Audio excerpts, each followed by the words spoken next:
Hey guys, it's Matt. If you're driving or at work, there's two images coming up. You really should take a look at them for about a minute. And then once you see what's happening in the image, you don't need to see anything anymore. You'll be able to follow along. Come back to the image though when you get a chance because of all the details Wayne put in here. The human being, I don't like the term, but go with it for now, as a reality input output device. We have talked about this several times in the past. This is the second image, guys, and then I'll zoom in on both in just a moment. But can we put all the pieces together? Your comments will be particularly important. We're going to talk about everything related to this topic. Do we know in some way the creeps use real people to construct reality? We know that. I mean, it's the first principle of the Kabbalion. We'll talk about all that. But is it just us? Does the NPC contribute to this? We'll talk about a lot of different possibilities and try to get some sort of consensus. We won't know for sure, but we might get closer than we've ever gotten before if we have a lot of good comments. Okay, cartoon number one from Wayne. I think Wayne will make these available. I need to check with him first, so give me a few days on that, guys.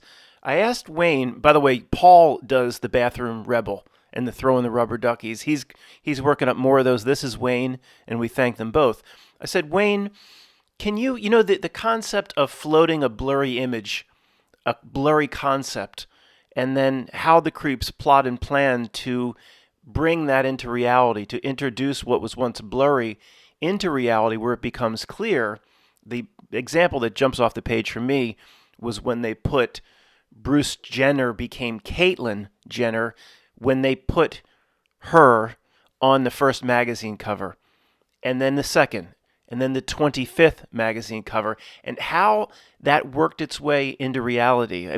They're experts at using real people to take a vague notion or something they want or where they want society and culture to go.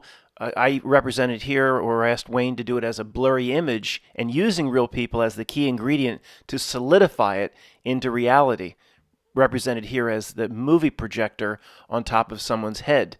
All right, let's look at the second image first. They both basically represent the same thing. Wade portrayed them in just a slightly different way. But this is a real person here, okay? The highest level of spiritual being that exists here with ties to higher self or parts of us that are not here. Who knows how many of us there are, okay? The Not Nilk is behind real people, working overtime 24/7, 365. And what Wayne is represented here more than in the other one, it's more of a dark mechanism, more of a machine. We don't know what it is, but a mechanism to plant vague notions, blurry concepts, sandcastles. The screen there is the reality itself. It cannot build the screen reality on the left on its own. Okay, we're pretty confident of that. I have yet to have a smart person come to me and say, we are not a key ingredient like when mixing cement. In order to harden it, we are the water or one of the other key ingredients. So it is mastered a mechanism with whatever you call reality buttons and levers to this ugly machine creates, if in detail there are like vague notions. What is the big day in September of blank 2001? That number is there. Vague notions. What did they want to accomplish with Caitlyn in terms of moving society and culture? And they're expert at feeding this into real people, and the key ingredient to make it appear on the screen, and the society and culture is the screen, represented in the reality our concentric rings as the outer ring. It is then projected out in some way, and maybe if real people believe in it for a certain amount of time, or it gains a certain critical mass, it then becomes part of reality. So finishing up with the Bruce Jenner example, was it 8-9 years ago or so, when that first magazine cover and the ESPY Awards, Woman of the Year, and okay, so if you would have talked to us then and said, you don't understand what your reality and society is going to look like in 2023. There will be millions of young people that are going back and forth or making a more permanent transition. Or I see it all the time, and I don't even leave the house.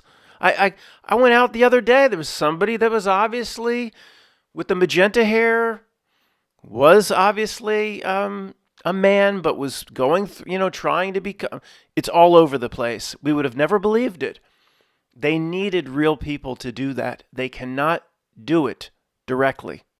Going back to the first image, Wayne has a film strip, like the old-fashioned film reel, like coming off the back of the spool, or you could say going from the blurry notions and where they want society and culture to go, and what they want the human.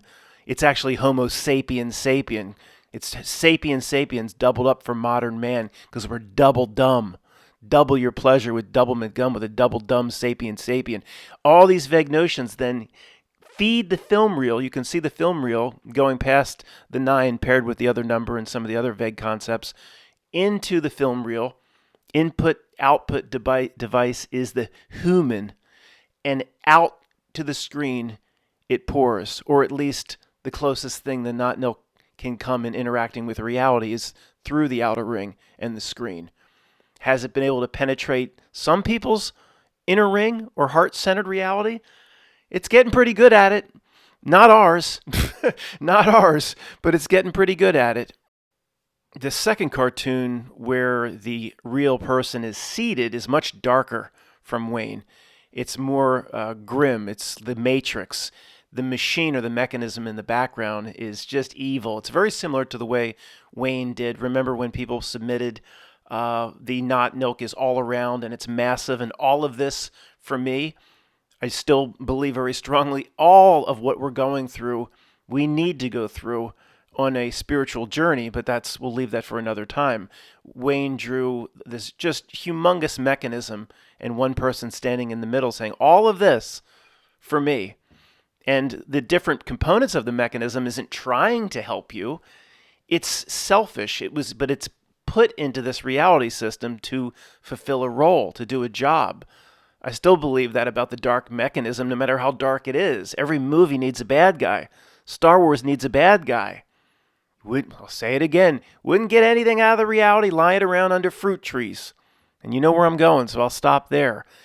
The reality needs a bad guy. Star Wars needs a bad guy, Darth Vader. So this one's much darker. It's this ugly, dark mechanism, and it is almost like the Matrix. The film reel there goes along the bottom like a snake and feeds up into the back, basically where Neo is plugged into the Matrix.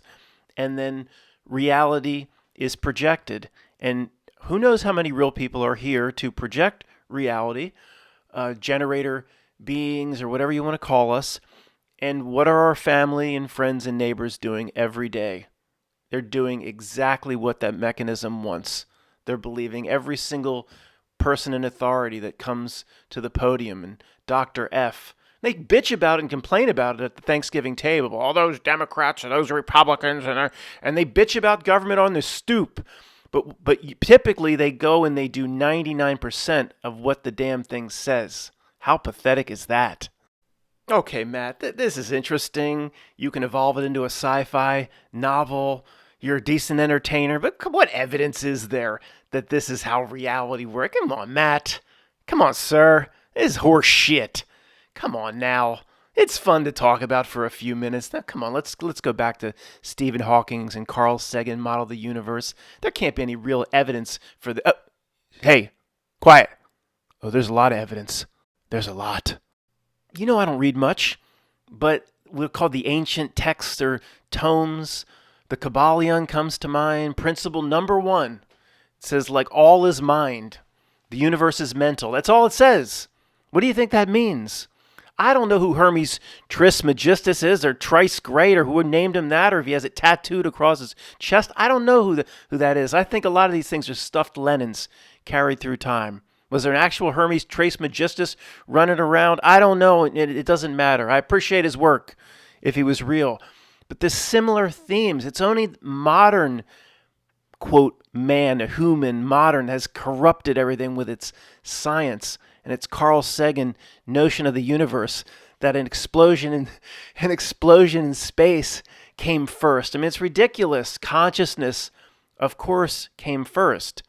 You know, everybody here sees that. Nobody would be here if you think you're a result of an explosion from space and your great-grandfather was a monkey man that picked his own ass. You wouldn't be here listening to this. So it's not just the Kabbalion. I mean, and again, we're not, we're just rediscovering probably what, quote, ancient man already knew, because it's all been covered up and hidden from us. And even likely the body we're in or the avatar we're in has been governed and dumbed down and made stupid. Like that kid, you know who was really stupid? Not Forrest Gump. The kid who said he was stupid on the bus was even stupider than Forrest Gump was. Can't sit here. The original fandom of The Matrix was the humans in pods in the machine city was not to become a battery, like what did the fat version of Lawrence Fishburne pulled out the Duracell to make a human being into one of these. No, it was to use the human being, the creative and imaginative powers to drive the Matrix as the CPU or the GPU of the Matrix. And then there's this, it's always bullshit backstories. People wouldn't understand that, and we have to dumb it down. And maybe there's some truth to this. We have to just say that they're using the human being as energy. People will accept that when they go crunch their popcorn in 1999 and go out and see The Matrix. But they just said they had a version of fusion. Why would, if they had fusion, why do they need human beings and Jello pudding pop pods? It doesn't make sense. The fusion's going to be millions of times more efficient than the human being in the pod. The whole thing doesn't make any sense. Of course, the original fandom is what's real, what The Matrix is really presenting. That the pods, everybody all tied together with that thing in the back of their neck, the creative powers of real humans were doing what the machines could not do themselves, actually powering and generating the Matrix. So these cartoons, in a way, directly reflect or represent what the Matrix was intended to be in terms of the way the movie script was originally written up. No, I don't think it was written up by the brothers and sisters. I don't think it was. That everything's a bullshit backstory. The Matrix is too important to this not nilk. I don't buy that the brothers and sisters did it themselves, wrote it themselves. Matt, there's whole documentaries on it. I don't care what the damn documentary says. They probably did direct it, but it came from the heart of the not nilk. It's an absolute truth drop. I don't believe we're in Jello pudding pods right now. There's tremendous truth in The Matrix. And these other people running around YouTube saying they wrote it, I don't buy that either. Of course I don't. There's so many backstories associated with The Matrix and even Matrix 4, where it said in the movie, Matt, Warner Brothers was just going to do it themselves, and Lily and Lana wasn't interested, but then Lana didn't want her baby, which is The Matrix, to go to someone else, so she agreed to do it. Lily didn't, but Warner, that clearly says in the movie, they were going to move forward without. That's that whole allusion when Neo said, we're going to make the game, buddy, with or without us.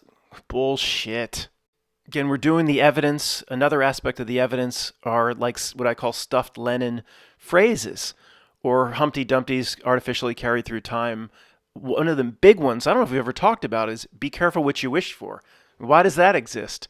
Is that just so clever? And it is better than a Humpty Dumpty. Again, that should have gone away the first damn day somebody came up with it. It's so lame. It's so bad. So stupid.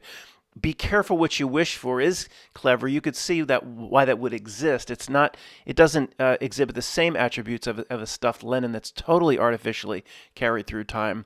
Like if a tree falls in the woods and there's nobody there to see it or hear it, does it really make a sound? And I mean, all that stuff that was supposedly derived hundreds of years ago would have gone away by the end of the week. But to clarify on Humpty Dumpty, at the surface level, the level that your neighbor, your friend, your family sees it, it's just stupid. It wouldn't have survived. It survives because the meaning is massive. If you can see the meaning, very quickly, anybody that knew 30 seconds or less, all the king's horses, all the king's men couldn't put Humpty back together again. You can't look to things outside of yourself to put you as Humpty Dumpty, who had a fall, we are in some fallen state here. Doesn't mean we came down with Lucifer. We're in a fallen state, and you have to look to yourself to put your, in this case, literal broke ass back together. Don't look to the king's men and why that dumbass look to the king's horses? What the hell the horse is going to do? The meaning is massive. That's why it's artificially carried through time and never goes away. It's easier to see why be careful what you wish for doesn't go away, but it's so prominent because of the truth in it. The truth is what you're looking at in this image. Be careful what you wish for, because you're a real person and a reality creation device in this matrix. No doubt about it. Be careful what you wish for is very personal to me. I'll never forget. It was the early part of 1996 or late 1995, going to my boss in the insurance company in Wilmington, Delaware. I want to race. I want to race. I want to race. Bitching and complaining. I want to race. I want to race. I was making like in the low 20s. Okay, and I mean, there wasn't a whole lot of jobs coming out of Penn State. We took what we could get. I worked at an electronics retailer for 6 months before that. I want to race. I want to race. Okay, because I was doing well and I was becoming confident. And he looked at me and he goes, "Be careful what you wish for." Okay, weeks later, they sent my ass out to Los Angeles. Yeah, okay, it was a promotion and all that, and it started my career in insurance, and some money came in, but it was difficult. Okay, just getting off the plane in L.A. Never been there. Looking around, felt like Paulie coming off the plane with Rocky and Adrian in those back alleys where Apollo Creed took him to train. I'm like, what the hell is this, man? And I kept ringing back. He said, "Be careful what you wish for. You'll get your raise. They'll ship your ass out to Los Angeles, Siberia." I wanted to get the hell out of there just 6 months after I got there. So the phrase, "be careful what you wish for," the first thing that comes to my mind is The Secret or The Power of Attraction, Laws of Attraction. Somebody tried to market it and make money from it, The Secret. And if you watch the Netflix movie or whatever, it's a bunch of bullcrap. There's a lot of truth to it. I don't mean it's bullcrap that it's not true. I believe in this power of attraction for the graphic that you're looking at now. We are reality creators, no doubt about it. But The Secret is a hijack. It just gets you, or the way it presents, at least in the book that I read or the documentary movie, it's all about getting material things, all about getting the speedboat, and it's all about basically working for the Notnilk and working for what it wants. People used to do it even right out of Penn State. I had a friend that they plastered all these pictures of all this opulence. They cut and paste and glued a boat, a home with horses on it, and all this, a big car in the driveway, and a pool being built in the back. All this stuff. Like, what are you doing? Something, and they didn't say power of attraction, but the way they explained it is you put these things which you want and you just keep staring at it. You walk by it, you look at it, like basically make a shrine. It is the same as The Secret and the power of attraction. I'm sure in a way it works, but the person is, what are they wanting? Material things. What are they wanting? To walk down the wrong path that the Notnilk wants to put everybody on. The Secret is working for the Notnilk. You can use it to get more important things, and these laws still work. I mean, obviously, these creeps understand at the fundamental level, the metaphysical level, how this reality works. When I say buttons and levers, reality buttons and levers, it's just a way of saying that these creeps understand exactly how the John Nash governing dynamics of this reality works, where we're just learning about it now because it's been hidden from real people. This principle in the cartoon and what we've been talking about must also be the basis, at least close to, how magic must work. Matt, you don't dabble. I don't. I never read a book. I went to some magic shows when I was in second grade. I don't know a damn thing about it. But does anybody think it's not basically based on these principles? Of course it's based on these principles. All real people have magical abilities, putting it that way, and I don't know anywhere else to put it. The imagination, it's the same principles. Creativity. If you want to ask a girl out or be with a man or whatever, you don't just write a little note and send a little Billy Madison Valentine. Picture it. Picture the two of you together. Not that way. Don't go that far if you want. That's for your own bathroom time. Picture it. What would you say? Where would you go? The more real you can make it in your mind, I assure you, the better chance you have of getting what you want. I don't dabble in this shit. I don't give a shit anymore. I just want to take care of my cats, get this feral cat out of my garage. I'll give you an update at the end, guys. It's going fine, okay? It's going fine. I don't give a shit. Somebody emailed me the other day, "Matt, you seem completely legitimate or whatever. You could be doing this in the truth community, making money or camping on the MAGA." And I said, I don't give a crap. Just want to be able to get by month to month, have a little extra in case the car breaks down or a vet bill. I don't care about anything that this world could offer me anymore. Okay, we're still looking at evidence. What are we up to? The fifth thing now? Would this be the fifth thing? This is a way to look at evidence, and I don't know if we've ever really considered this.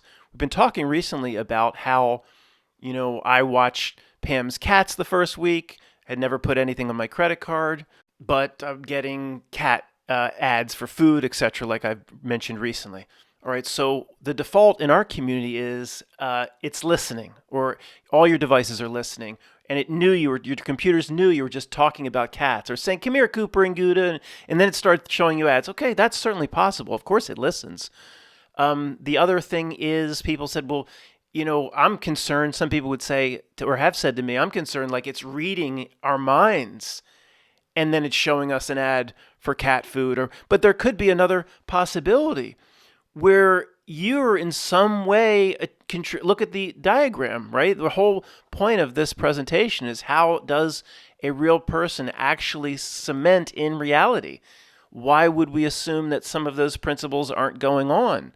Where in this era, or wherever we are in this time in the new century, yeah, they're taking bigger bites. Reality's becoming a clown show, a bozo show. Everything seems to be breaking down. But in this reality, we can manifest more than in potentially another reality, or the way the old world was. Maybe that's why the ads are showing up. It doesn't mean we're going to be able to go the whole way, and you could just go outside and summon Glenda the Good Witch will come down in a magenta bubble, and you could ask her for. It doesn't mean you're going to be able to fly up into the air like a bird. There's still rules here in this matrix. But what is the digital's trying to interface with real consciousness? So why would we assume we have no influence, or we didn't make that happen? I'm sure our friend Uncanny Deduction would say that. He believes he's a major conduit in how the whole reality works between Detroit and Exeter, wherever, whatever. And I wish I had that confidence, but we should all have that confidence. What's going on here, this thing called Earth, whether you call it a spiritual battle, which is kind of dark and a little depressing and a little scary, or you call it a game. If you're a no consequences person, you can't be harmed spiritually at all. You can't give away soul tokens. You want to call it a game. And it's just, why is this coming into my mind? You could call it a spiritual battle. You could call it a game. You could call it a Kaiser blade. Some people call it a sling blade. We're going to do Kaiser blade, sling blade. One means a game. One means a spiritual battle. No matter what you want to call it, it's very simple at this point. What was the comment a few videos back? Somebody was new to the channel and said, "How come all these truth videos, we never get a conclusion?" I was like, we never get a conclusion? All of reality to me is one run-on sentence. It's that simple. And for the sake of that person, let's do it on the fly. Okay, there's a spiritual battle going on here. Real people like you and me inserted into this reality system. The bad guy and its minions, the Not Nilk and its minions and its a-holes like Bezo and Melvin, they're here to keep you from winning the game. They're here to block you from understanding yourself, never fully understanding your true nature, and they're here to block you from doing what your spiritual self or your higher self wants you to do in your life. And then it lays its yellow breadcrumbs, and most people follow those breadcrumbs. Job promotions, speedboats, sex acts on the back of the speedboat, debauchery, 7 deadly sins. One group of assholes, they're not the same spiritually as you, is here to block you. Matt, that was more than one sentence. It's so damn simple. What do you mean we don't have any conclusions? Once the half page is developed, I don't think I'm ever going to go off of it. Am I going to announce to you someday, Matt, I would like to announce I'm giving up my half page. I have become Mormon. I'm headed to Salt Lake tonight. Come on, sir. Utah was actually part of my territory. How you keep working in your insurance job into a reality presentation? Okay, give me a minute. That's what we do here. It's not, bathroom boys get very upset.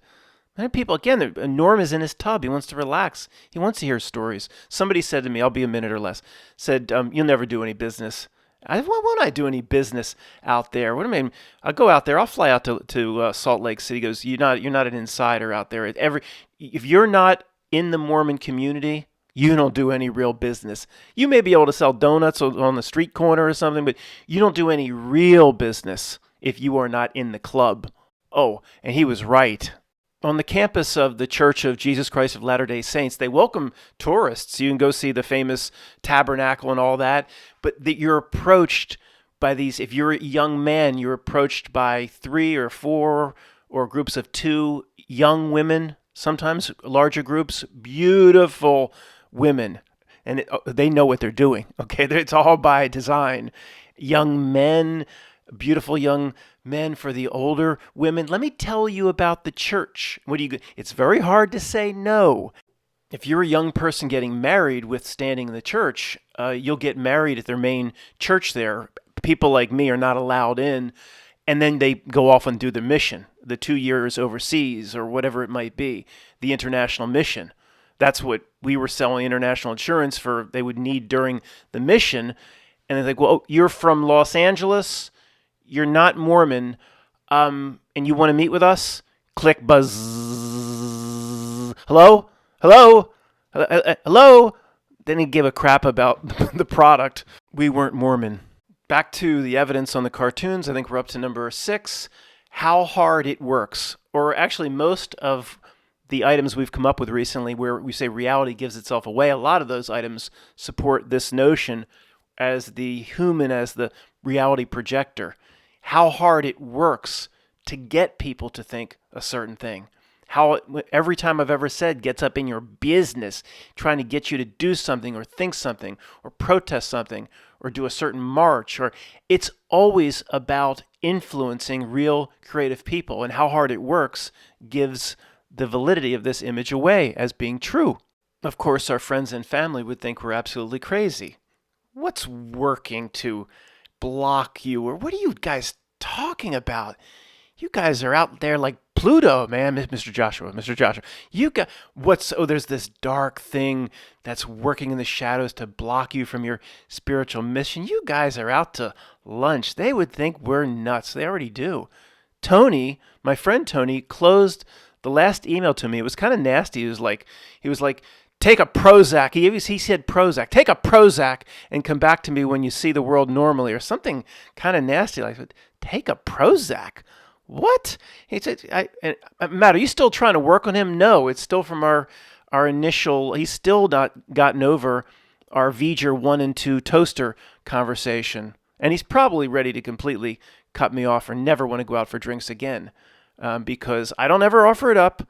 But if he says something, I do take the bait. And he starts, he's almost on the download, almost following what the Not Nilk would want. The Not Nilk would want him bringing up the very legitimate Apollo 11 moon landing. And then I have to realize, well, that's the Not Nilk bringing it up and wanting me to take the bait. And I take the bait every time. The next bit of evidence I'm going to present requires a triggered warning. Certain people will be triggered. A triggered alert, which is like a bright boy alert. It is a bright boy alert. Kiss Jamie Lee Curtis and look away. The double slit experiment triggers 5 to 10% of our community, probably even 5% of the people here. I don't know why. I really don't. Why does the double slit experiment or the double slit eraser experiment, why does it bother, really gets under the skin of 5 to 10% of the truthers? We're going to do a little sidebar here and see why it bothers them so much. So, okay. 30 seconds or less. You guys know what that is. That going back like 100 years ago, a conscious observer somehow affects what is being viewed or affects the experiment. Whether it becomes a wave or a particle, depends on if there's a conscious observer. Okay, we've all heard this a million times. Now, one reason it might trigger certain people in the truth community, it's the really hardcore zealots, the truther Gestapo, that believes nothing but a fraud and a lie has to come from all of science. It's completely putting all of them in the same bucket. Why? There's Not Nilk science.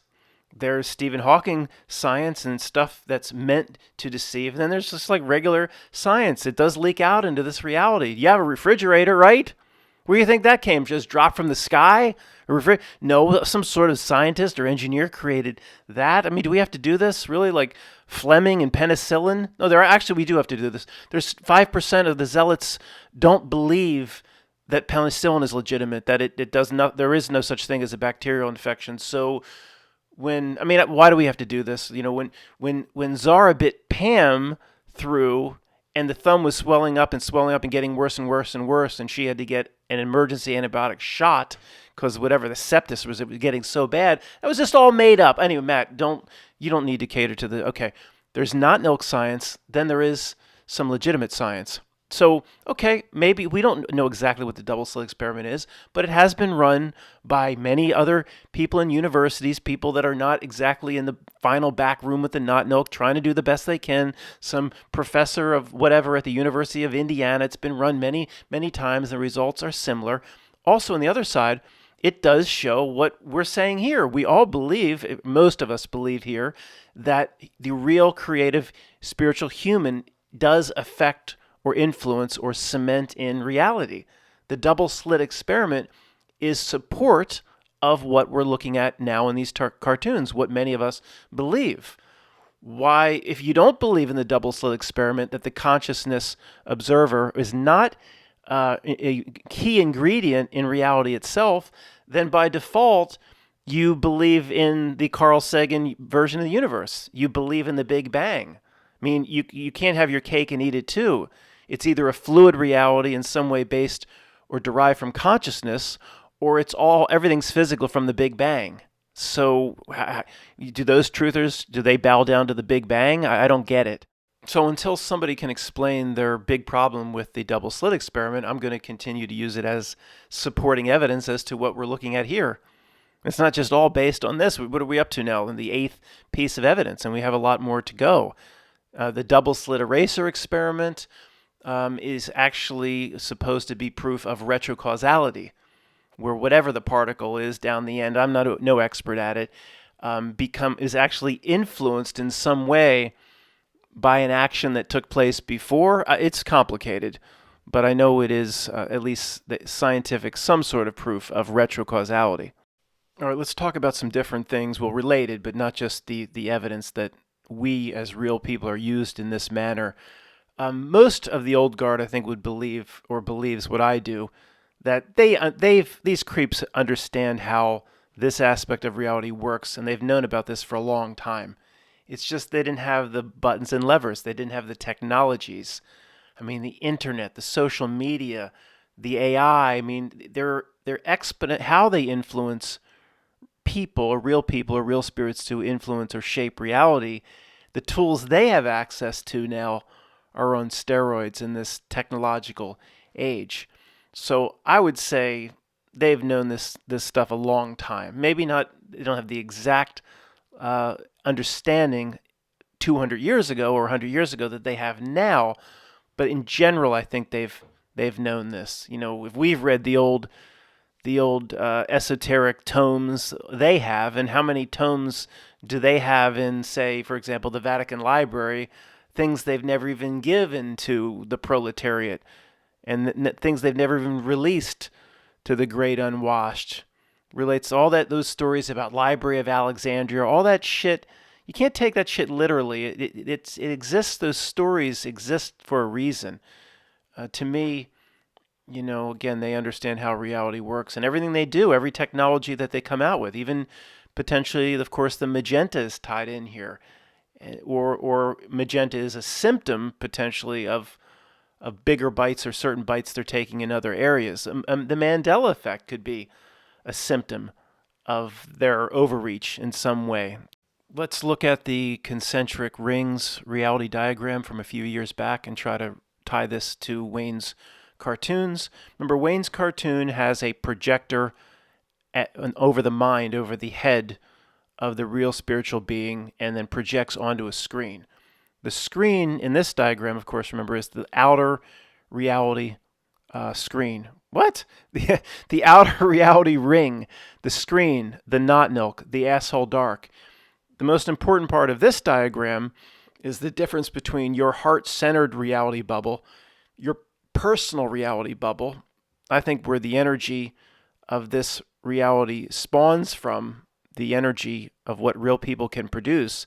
That's a relatively small thing, I believe, maybe just a few feet out, extending your heart-centered reality. The screen reality is a fake reality, but it's fed or it derives energy from you in the middle. And it does that through the interface, and it's hard to see, it's small for me at least, here, the interface of the brain. The brain reaches a hand up to shake hands with the slimy hand and tentacles coming down from the outer ring.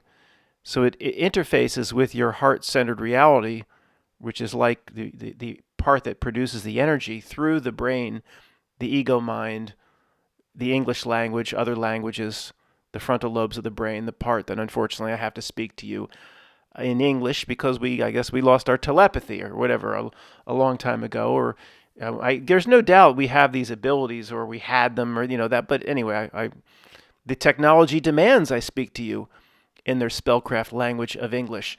So to me, it's like a loop. If every person at the same time with the heart-based reality, of course, just disengaged with the outer ring, the false reality, the screen would basically go away, or would look, all of reality would look different. I don't, who knows? But, I don't want to say it's never going to happen, but there's a lot of real people who are your friends and your neighbors and your cousins and your brothers, and they all bow down to it. They all want to engage it. They all want to accept its gifts and its bribes and its celebrity. They're all willingly feed it energy. And it's a constant, it's a constant give and take. The screen presents its images in any way possible. It wants to extend its appendages down into that first ring.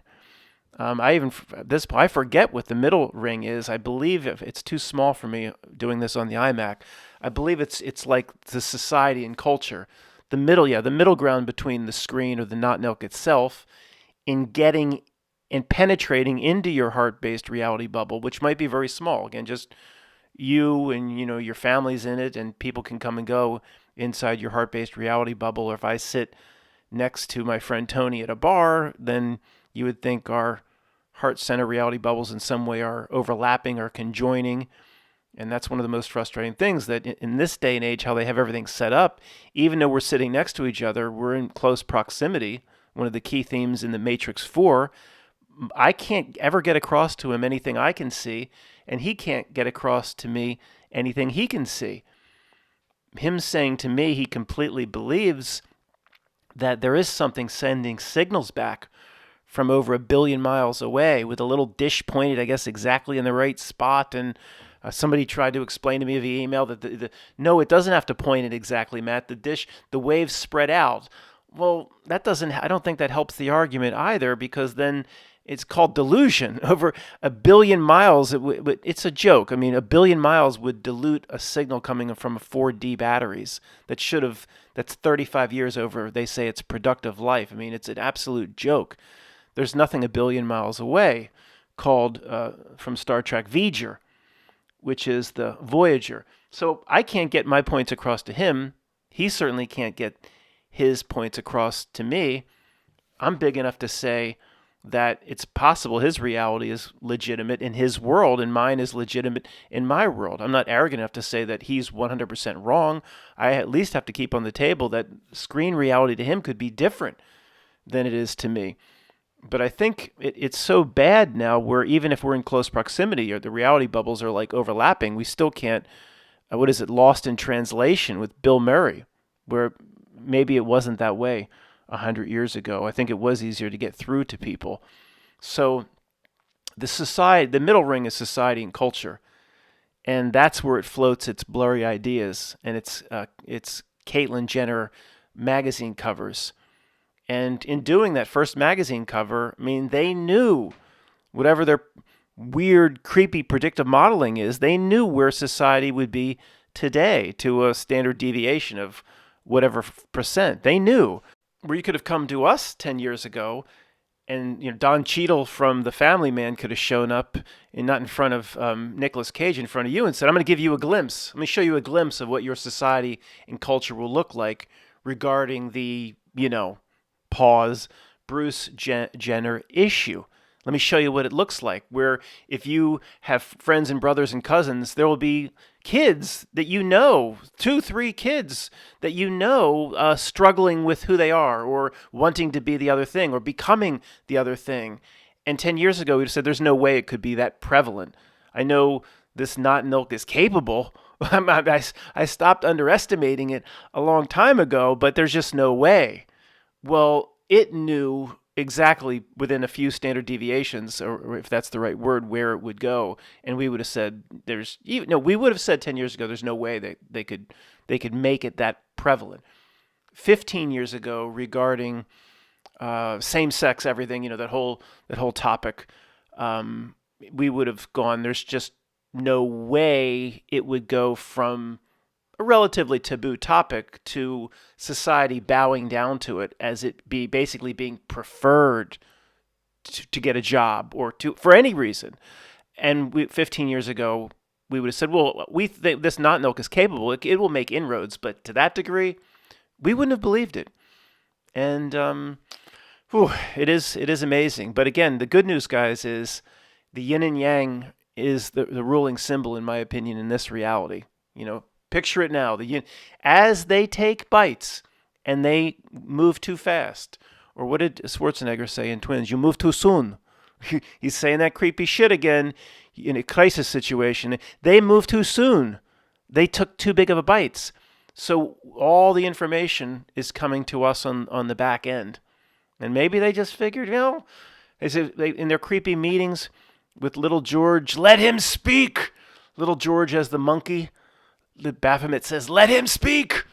Quiet. He says, if we do all this shit we're planning to do here, this group of people over here is going to get full knowledge. It'd be like that scene in the Bill Murray in Caddyshack.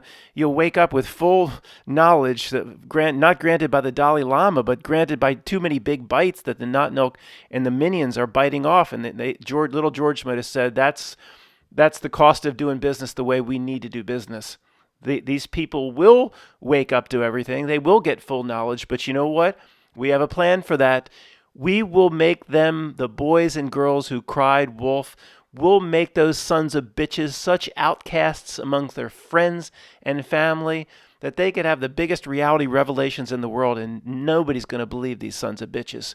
We're going to give it to them, and we have to give it to them because of these bites we're going to take. By the way, and I don't mean to I don't like putting it this way. You hear where I'm going it's just because of them what we found out. No, we don't need them for anything. We would have found out on our own. But the way they're moving, it's the whole concept of the reality gives itself away. The way they do business gives the entire reality away. It's not the worst thing in the world, I guess, saying that we have learned things about reality from the creeps and studying the creeps. I mean, we come in here, Tommy. We come in here, Tommy from the rock opera. But our rock opera is a lot sicker than the one the Who presented. The deaf, dumb, and blind kid. Spiritually, know nothing about where we came from, nothing about ourselves, nothing about our true nature. There's nothing wrong when that's what Tony would say. Of course, that's how the system is designed to work. That's how this whole reality system is designed to work. That's the leap of faith that only a few are willing to take. It's nothing wrong if we have to observe sometimes creeps to learn about ourselves, because coming in here blind is the nature of the whole thing. Maybe they're giving so much away that they're saying, we want this group here, we want them out. Let's give the whole store away so we get rid of these. These are troublemakers. These quantum of conscious type people are malcontent sons of bitches. Let's get them out of here. There's a part I wrote up in the book recently where, stressing again, nothing here works in terms of the journey we have to take if we come in here, forget with full knowledge, with just a little bit of knowledge. It doesn't work. So I don't understand the complainers in our community. Like, this is rigged. You would have never agreed to go into some school where you don't know how to pass the test. Well, then how are we winning? We're winning. How are we doing it? Well, the clues there's millions of clues all around us, just in the art, embedded in the art medium. In nursery rhymes are clues. They're all over the place. Retrocausality language in songs. What? It's not rigged. It's exactly the way it was designed. The proof is in the pudding. We're actually winning. How are we winning if it wasn't designed this way? Well, what about the 99% that aren't winning? Are they the same as you and me? Are they the same real people? Are they background characters? Are they organic portals or NPCs? Is this a limited solipsism? Maybe the few here that are designed to win at this time are old souls. The ones that are supposed to win maybe are winning, and we don't know. To me, it's overwhelming that is as bad as it gets in terms of observing these assholes, these minions, these 1 billion and all these assholes are playing a role here. Guess what? We're benefiting. We are. It doesn't have to do with the petty little rewards and, oh, Matt, they locked us down for 2 years. It doesn't. So what? Are you doing this for just what do we have left in life? I'm in my early 50s. What do I have left? I'm going to try to hold on to the next 15 or 20 or 25. Who can go by in a blink? We're basically already dead. Who cares? We're doing this for, and I don't like putting it in this way because there's probably no time outside of here, but we're doing this for the next 10 trillion years. Not, oh, what if they lock us down again? It's so irrelevant, whatever they do to us in the grand scheme of things. I don't want to be thrown into a cell and deloused and sprayed every day with a hose like Andy Dufresne at the bottom of Shawshank, where the Warden Norton came down. He says, if you don't do what you're told and get back to doing the books, I'll cast you down with the sodomites. They said that's from Shawshank. I don't want to live out the rest of my life like that. I think there are rules here. They lose everything if they completely break our free will. The whole world here, it's done via a trick. Certain people like us are not falling for the trick. I don't think they can come in and throw you down and inject you or do it. That's not how this whole reality works. I don't buy the old man in the chair stuff that, the millions and millions and millions are going to go kaput. Oh, really? Like they had no ability to do that for the last 100 years. And see how this whole reality diagram works? If they do billions and billions, and there's people in our own community, people that listen to this that still think this mass wave of genocidal is coming. And whatever. Come on. They see that outer ring? See that heart in the middle? That outer ring needs that heart. You're going to get rid of all the reality generators? You're going to get rid of the energy source here? Well, that makes a lot of sense. Yeah, that's brilliant. Old man in a chair alkalites. Still, it's like the people waiting on the Q people waiting on the sealed indictments. When are the sealed indictments going to come through on the Trump supporters? We're still waiting on still waiting. Are you waiting on sealed indictments? When are all these criminals going to jail? Oh, the next term for Trump? Oh, the next term. Oh, okay. Hey, that's all put off to the next term. I understand. It's the same way with the old man in a chair alkalites. Still wait, and I'm not talking. Of course, there's going to be some injury and harm if billions of people take in a chemical. You know what some of these truthers talk about? Talk about like half a city's going down. It's bullshit because per the reality diagram, we know one of the first things we learned is they need us for not to freaking work in the stores. For reality itself, they need us. A few minutes back, I said something I was writing up recently in the book. I went on that tangent, but what I was going to say was if you came in with, I was going to say, not just full knowledge, any knowledge, the whole life experience wouldn't work. The way I wrote it up in the book is like you wouldn't get out of bed in the morning. You'd see through everything. If you had this, we have kind of this realization now, but we were on the other side of the river for so long, we're not going to just not get out of bed in the morning. But if you knew this at 16 or whatever, you saw through everything, knew exactly who you were, life then becomes trivial. For a while, at least, it does have to be stressful. There does have to be the anxiety. You have to go through it. You have to believe in it and believe it's real to overcome it, to fulfill the proper spiritual journey here. If you saw through it from day one, it wouldn't work. So the roommate in the book, roommate's lying in. And he sees through everything. He knows what reality's all about. He's a young man. He's like, I'm not going to work anymore. I'm not going to get out of bed anymore. If you don't take it seriously until at least you're 35, 40, 45, the whole life experience starts to break down. It doesn't work. The kid doesn't get out of bed. Then the boss calls. His roommate picks up the phone. He's like, Dave, why aren't you out of bed? Why aren't you at work? This is your boss on the phone. I just picked it up. I'm not talking. Tell him I'm not working for him anymore. Tell him I'm never coming in again. And then it's like that scene from Ocean's 12. And tell him he dresses like a gigolo. And tell him his breath stinks of garlic. And he keeps spouting off insults. And he's like, I'm not going to get out of bed in the morning. He's like, this life is trivial. We're lucky we were Matrix children in the past. We're lucky we took on all its stress, its busyness, its anxiety, everything it wanted us to do. So we have a comparison what we are now versus then, so we can overcome it. We're never going to completely overcome it.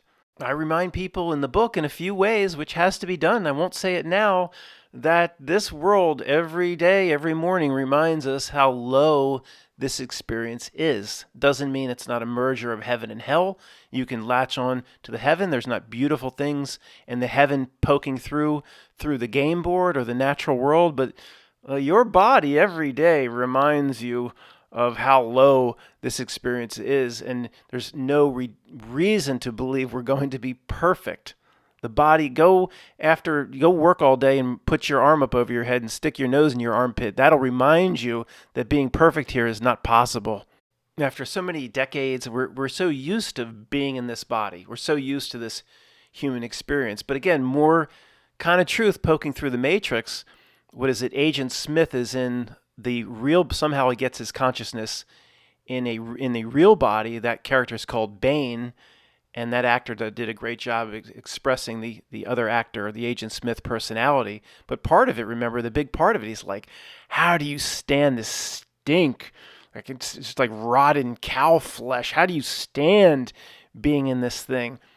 And remember, a friend of the channel, I haven't talked to her for about a year, she remembers coming as soul coming into the body as a baby or a year and a half, and didn't want any part of it, if I remember what she said correctly. It was heavy and gross, or didn't want any part of it. We're so used to it now, but if our spiritual selves went into the body at age 40 and didn't come in, Tommy, the deaf, dumb, and blind kid, didn't come in with, almost everything wiped, past experience, and you just went right in, you'd be like, oh, God.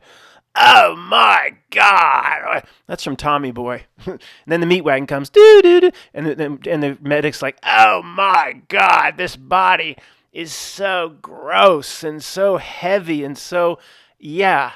Your spiritual self will look back like at the minions or you and be like, these minions playing this role here, they chose that.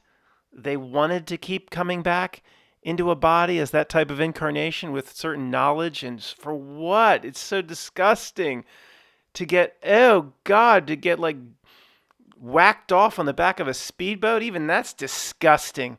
I mean, it's like, it is gross unless you are completely immersed in it, as we are.